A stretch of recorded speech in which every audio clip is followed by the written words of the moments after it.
By 2 in the morning, the entire power grid collapsed. The blackout was total. Phone lines went dead. Cameras went dark. The city became invisible to itself. Inside First National Bank on Fifth Avenue, a man named Vincent Marcello had already been waiting. He came prepared with fake security cards and insider information. He had a team. He had a plan. And he had exactly 90 minutes before the police could possibly arrive. What happened next was the largest robbery in the bank's history. $2 million vanished into the snow and darkness, and no one saw it coming. Its granite facade darkened by the approaching storm. Snow fell in thick, relentless sheets, and the temperature had dropped to 18 degrees below zero.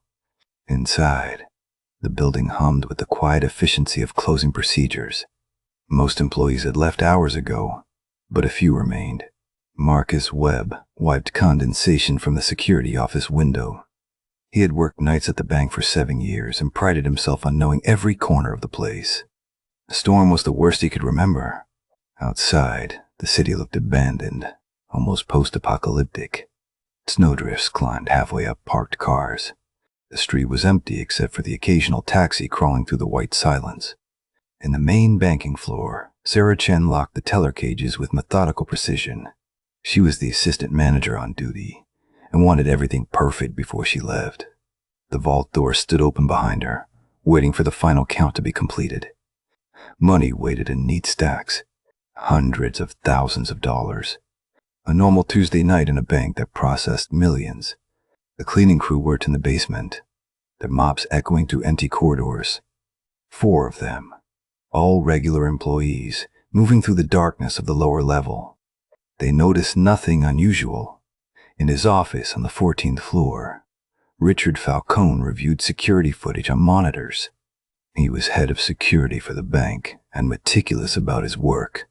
The camera showed every angle: the main entrance, the vault, the teller stations, the stairwells. Everything was quiet. Everything was normal.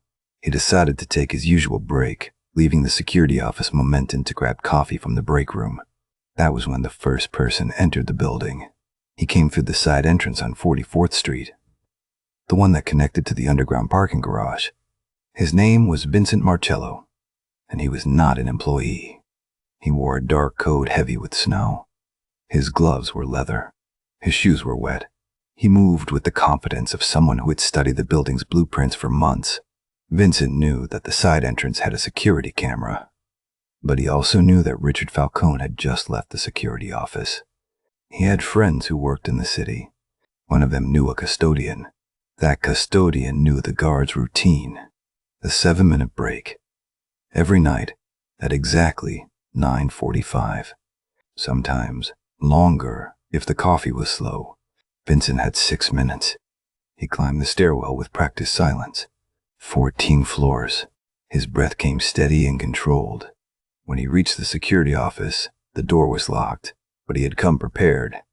A key card, stolen from a maintenance worker 3 weeks earlier. The lock clicked open. Inside, the monitors glowed like windows into a frozen world. He could see Sarah Chen in the main banking hall below, still counting money. He could see the entrance, the vault, the corridors, everything he needed to see. Vincent pulled a small device from his pocket, no larger than a cigarette pack. He attached it to the main security system's cable junction. The device was designed to record the camera feeds and then loop them on a delay. When activated, it would show security footage from 30 minutes earlier, making it appear that nothing was happening on the monitors. He activated it. The feeds did not change visually, but the timestamp in the corner began to show a time that was false. Anyone watching the monitors would see activity that had already happened. Events from half an hour in the past. Sarah Chen would appear to be in the teller area when she was actually somewhere else. The entrance would appear empty when it was not. Vincent checked his watch. 2 minutes remained. He left the security office as silently as he had entered. Marcus Webb saw someone walking down the corridor on the 3rd floor as he returned to the security office with his coffee. For just a moment, He saw a dark figure turn the corner toward the stairwell. He thought it strange, but the building had contractors sometimes, security consultants, people he was not always told about. He did not investigate. It was a decision that would change everything. 11 p.m. Sarah Chen had finished the final count. The vault was prepared for the night, locked and secured behind its massive steel door. The bank would be empty except for skeleton security by midnight. She was ready to leave when Marcus Webb appeared. Marcus looked troubled. Sarah had worked with him long enough to read his face. "What is it?" she asked. "I saw someone on the 3rd floor, maybe 10 minutes ago. Did you send anyone up there?" "No. Everyone should be gone except us and the cleaning crew." "Who was it?" Marcus shook his head. "I did not get a good look. Maybe I should check." Sarah felt something shift inside her. A small warning bell. The storm, the isolation, the money still fresh in her mind. It made her alert. "Check the cameras," she said. "From 15 minutes ago." Marcus went back to the security office. He looked at the monitors. The timestamp read 11:03 p.m. He scrolled backward, looking for activity on the 3rd floor. The camera showed nothing unusual. The corridors appeared empty. The stairwells were clear. "That is strange," he said aloud to himself. He did not know that he was looking at recorded footage from an earlier time, a false window into a past that was already being rewritten. Vincent Marcello was in the executive offices on the 12th floor. He moved quickly now, knowing he had limited time before Sarah and Marcus would go suspicious. He had planted the camera loop device. Now, he needed to make sure his colleagues could get inside without being seen. He found what he was looking for in the executive vice president's office, a window that accessed the building's exterior maintenance stairs, the ones used by window cleaners and repair workers. He unlocked it, and then signaled down to the street below. 2 figures emerged from the parking garage basement. Thomas and Derek. They climbed the exterior stairs, moving in the darkness and snow. Invisible to anyone inside looking out through the front windows, they climbed 14 floors in the cold, their hands numb, their breath ragged. When they reached Vincent's window, he was waiting. They slipped inside, bringing snow and cold air and the smell of the winter night. No words were spoken.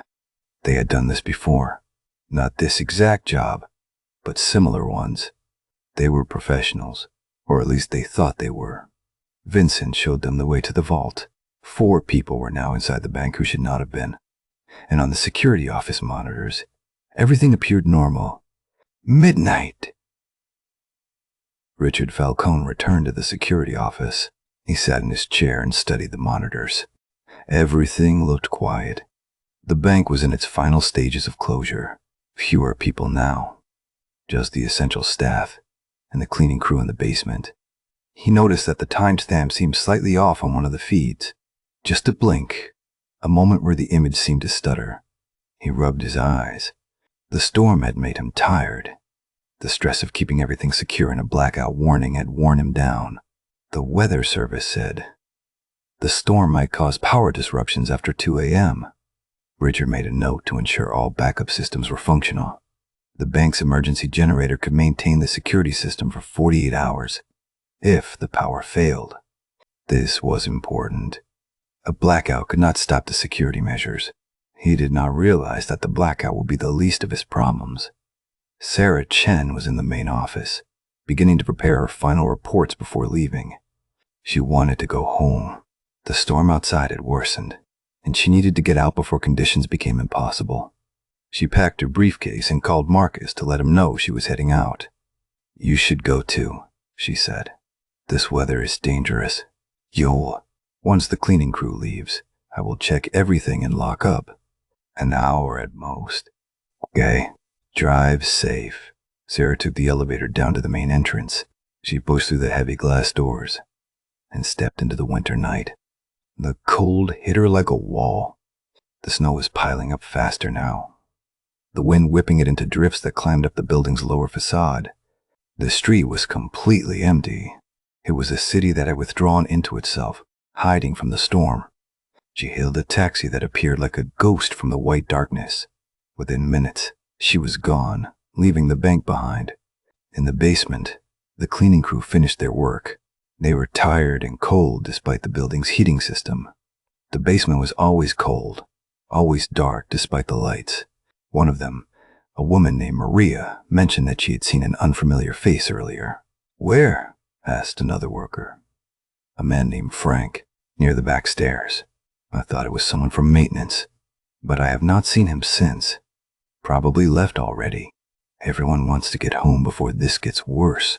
They finished up and made their way out through the basement exit, clocking out as they left. The bank was now occupied by only those who belonged there, and those who did not. 1 a.m. Marcus Webb was alone on the main floor. Richard Falcone was still in his office upstairs, monitoring the screens. The rest of the staff had gone. It was just Marcus, and the machines, and the snow falling outside the windows, growing heavier by the minute. Vincent Marcello stood in the vault room with Thomas and Derek. The vault door was massive, a combination lock that changed daily. But Vincent had that information too. He had a contact in the accounting department, a woman named Elena who had financial problems and a gambling addiction. She had provided him with the vault combination for $5,000. It was one of the oldest tricks in the book. Vincent entered the combination. The locks clicked and whirred. The massive door swung open slowly, revealing the interior. Inside was more money than Derek and Thomas had ever seen in one place. Stacks of bills, organized currency in neat bundles. Some were stored in locked boxes, but not all. Some were simply stacked in open racks, waiting to be processed and stored. "Start with the open cash," Vincent said. "Anything in those racks, get it in the bags. We have 30 minutes before the next scheduled check." The three men began to work with mechanical precision, loading bills into black duffel bags. Hundreds of thousands of dollars disappeared into the bags. Thomas worked faster than Derek, his hands moving with practiced efficiency. Derek was nervous, looking over his shoulder every few seconds. "Focus," Vincent commanded. "There is no one coming. We are invisible." And they were. The camera showed the empty vault room. The monitors upstairs displayed a bank frozen in normal operations, a bank with no crime happening in its secret places. Marcus Webb made his rounds. He walked the main floor, checking doors and windows. Everything was secure. He did not go up to the 12th floor, where the executive offices were. There was no reason to. Those areas were already secured for the night. The vault was sealed. Everything was in order. Upstairs in the security office, Richard Falcone noticed something that made him sit up straight in his chair. The temperature readings from the vault room had changed. The vault had been opened within the last few minutes. The sensors detected the change in climate as the sealed room was exposed to the rest of the building.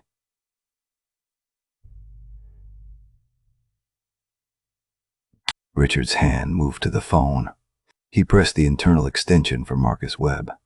Marcus answered immediately. "There may be an intrusion in the vault," Richard said, his voice suddenly tense. "I am seeing unusual thermal readings." "Dig it now." Marcus felt his stomach drop. His body moved faster than his mind, climbing the stairs toward the vault level. His hand went to the radio on his belt. "I am going to check," he said into the radio. "I am heading to vault now." Richard watched the monitors. He could see Marcus on the camera feeds, moving through the corridors toward the vault. Everything looked normal. Too normal. The timestamp showed the feeds as real time, but they were not. They were 30 minutes in the past. Marcus reached the vault room door. He opened it, and his world changed. Vincent Marcello was standing 3 feet away, a pistol in his hand. Thomas and Derek were frozen mid-motion, duffel bags half full on the floor. The vault door was open behind them like a mouth. For a moment, no one moved. Then Marcus reached for his radio to alert Richard, and Vincent moved with sudden violence. 1. 30 aim. Richard saw the monitors go black. All of them. Every feed. The entire security system went dark at exactly 1:27 a.m. Richard's breath came fast. Something had happened in the vault. Marcus had gone to check, and now, nothing. The screens were dead. The system was compromised. Richard stood up from his chair, but he did not panic. He had been trained for this. He moved to the communication system and activated the alarm. A silent alarm sent directly to the police precinct on 42nd Street. The alarm that meant robbery in progress. He then picked up his phone and called for backup. But the line was dead. The phone system was not working. He tried again. Nothing. Quay. Just static. Richard moved to the door of the security office. He had to get downstairs. He had to see what had happened to Marcus. As he reached for the handle, Vincent Marcello appeared from the stairwell. He was alone now. The pistol was in his hand. His face was calm. "Do not move," Vincent said. Richard's hand froze on the door handle. "Who are you?" Richard asked. "What do you want?" "We want the money. And we want you to not do anything stupid. Where is the guard who came downstairs?" "He is secure. He will not be hurt if you do exactly what I tell you." Richard did not believe this, but he also knew he had limited options. He was fit, but Vincent had a gun. The silent alarm had been activated. The police were coming. All he had to do was buy time. "Okay," Richard said. "I will cooperate." "Good. Then you will come with me. We are going to the vault, and you are going to help us access the money stored in the locked containers. You know the codes." "I do not know all the codes. That is not my job." Vincent smiled without warmth. "Then we will figure it out together. TWAM." The blackout started at exactly 2:01 a.m. The entire city went dark. The power grid failed under the strain of the blizzard. Transmission lines buried under ice and snow. The infrastructure collapsing from the weight of the storm. Traffic lights went dark. Street lamps extinguished. The city became an island of darkness in the middle of winter. The bank's backup generator kicked in automatically, but it powered only essential systems. The lights came back on, dimmer than before. The security system remained functional, but the external communication lines were now gone. The phone lines were dead. The alarm signal that had been sent to the police precinct arrived just seconds before the transmission systems failed. The police received the signal. They registered the silent alarm from First National Bank. "Why?" But they received it seconds before the blackout hit, and now they could not reach the bank by radio. The storm had made the roads nearly impassable. The police dispatcher recorded the alarm but faced an impossible situation. But the city was in crisis. Downed power lines, traffic accidents, people stranded in cars. The blackout had created chaos across Manhattan. The response time for the bank robbery would be measured in hours, not minutes. Vincent Marcello knew none of this, but he knew something had changed. The lights had flickered and dimmed. The security system was still running, but something in the building's infrastructure had shifted. They worked faster now. Richard Falcone stood at a locked storage cabinet in the vault room, and his hand shook as he entered the access code. Derek had a gun now, too. Marcus Webb lay on the floor of the break room, bound and gagged, his shoulder bleeding from where he had tried to resist. The cabinet opened, revealing more money. Stacks of bills in secure storage. They filled another duffel bag, and another. Vincent checked his watch. He had been inside the bank for 1 hour and 56 minutes. His plan had called for 90 minutes maximum. They were running long, but they had more money than expected. Much more. "We need to leave," Thomas said. "The police could arrive any time." "The police cannot arrive," Vincent said. "The storm has disabled the city." "But you are right. We have what we came for." They gathered the duffel bags. 6 bags. each weighing 40 pounds, nearly $2 million in cash. Richard was forced at gunpoint to lead them to a service exit on the lower level. They moved like ghosts through the building, descending into darkness illuminated only by the dimmed emergency lighting. At the service exit, Vincent turned to Richard. "You will wait here. You will not open this door or call anyone until you have waited 1 full hour. Do you understand?" Richard nodded, his face pale. "If you try to stop us, your guard will suffer. I have people outside. I have people who know where you live. I have people who know about your daughter at Columbia University. Do you understand?" Richard's blood went cold. What? The threat was clear and very specific. They had done their research. They knew things about him. They should not have known. "I understand," Richard said quietly. Vincent and his men left through the service exit into the frozen night. The door closed behind them, locking automatically. Richard stood alone in the darkness of the lower level, his heart pounding, the threat hanging in the air like a ghost. 2:30 a.m. The city was paralyzed. The blackout covered lower Manhattan from the Battery to 47th Street. Police departments were overwhelmed. The fire department was responding to emergencies across the entire area. The hospitals were running on generator power. The infrastructure of the city had collapsed into darkness. The police department did not have a unit to send to First National Bank for another 45 minutes. When they finally did arrive, in 2 patrol cars that crawled through the snow, they found the building standing as it always had. Lights on inside, no signs of disturbance. "Yeah," the officers did not know what they were walking into. 3 a.m. Richard Falcone was still waiting in the service exit area when the police arrived. The doors had been locked as Vincent promised. Richard had waited, his mind racing. Marcus was injured. $2 million had been stolen. The perpetrators had knowledge about his family that meant they had been planning this for weeks. The first police officers found him in a state of shock when he tried to explain what happened.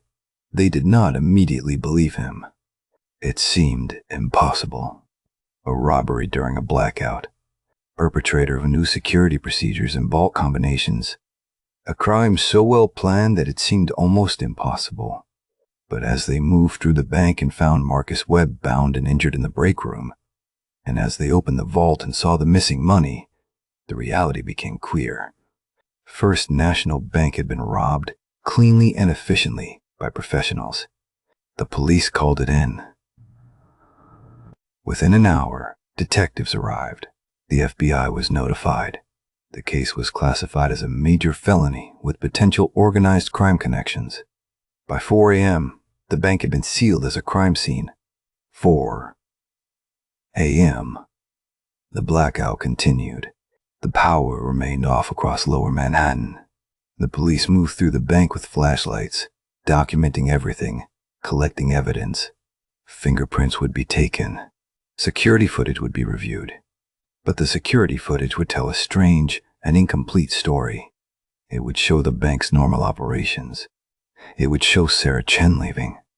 It would show Marcus making his rounds. And then, at 1:27 a.m., the cameras would go dark. That moment, captured on the backup security system, was the moment Vincent Marcello had been waiting for. The moment when the thermal sensors indicated the vault had been opened. The moment that had set everything in motion. The detectives would find the fake camera loop device in the security office. They would identify it as sophisticated equipment, the kind used by professionals. They would trace it to overseas suppliers. They would build a timeline. But by then, Vincent Marcello and his associates were long gone. 5 a.m. Marcus Webb lay in Bellevue Hospital, his shoulder wound treated and bandaged. He would tell the detectives what he could remember. A man with a gun, professional, calm, someone who had known exactly what he was doing, and exactly where he was going. someone who had inside information. The investigation would eventually lead to Elena Sanchez, the accounting department employee who had provided the vault combination. She had been paid $5,000 for information she had thought was innocuous. When the FBI questioned her, she broke down, admitting everything. She had gambling debts. She had needed money.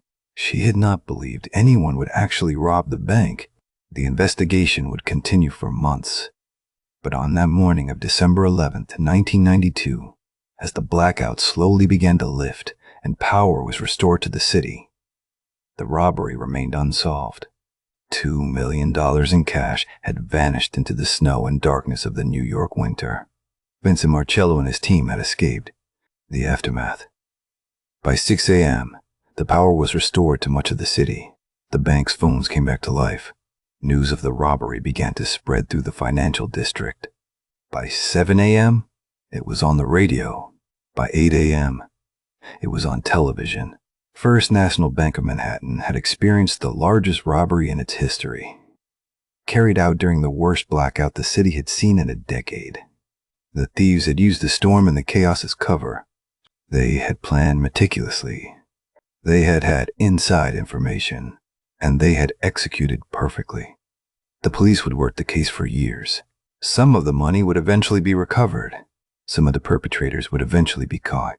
But the core team, Vincent Marcello and his closest associates, would never be found. The bank would increase security. New protocols would be established. The vault combination would be changed. But the theft that happened on December 10th, 1992, would remain legendary in the criminal underworld. It was a robbery that had been pulled off during a blackout, in the middle of the worst storm in years, by a criminal organization, so professional and so well informed that they seemed to know everything about the bank except for one crucial detail.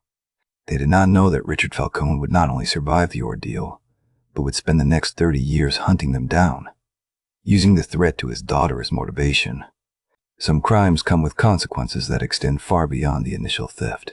That night, as the snow continued to fall on the streets of Manhattan, and the city began to dig itself out from under the blizzard, the robbery remained incomplete in its narrative. The questions were not all answered. The mystery was not fully resolved. And in the darkness of the blackout, somewhere in the city, Vincent Marcello counted his money and prepared for the next job.